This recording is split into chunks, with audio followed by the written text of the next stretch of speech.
Hey everybody, welcome back. Today we're going to divide one number by another using JavaScript. We can also divide a number by another. JavaScript uses the forward slash symbol for division. They give you an example here. They say my variable is equal to 16 divided by 2, which assigns to 8. And so what we want to do is change 0 so that the quotient is equal to 2. The way that they said that is really annoying. The quotient is equal to 2. Okay, so we need to make it so that 66 divided by whatever is equal to 2. Well, here's the thing. All they're trying to do is get quotient equal to 2. So we could do something super simple like this, and then we're going to run the test, and they're going to pass. Oh, it says that you need to use the operator. So let's see. 2 divided by 1, that's going to pass.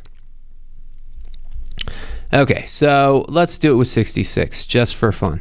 Just so you know, we pass on that one. So 66 divided by what is equal to 2?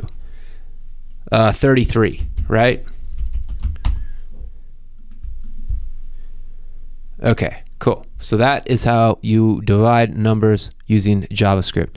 If we were to do it in the terminal, we could be like 22 divided by 11 is equal to 2. 10 divided by 5 is equal to 2. 200 divided by 100 is equal to 2. 70 divided by 35 is equal to 2, whatever. This is just how JavaScript works. It takes numbers and it converts them into final things. So yeah, it appears that we've passed the test. Thank you for watching, and we'll see you in the next lesson.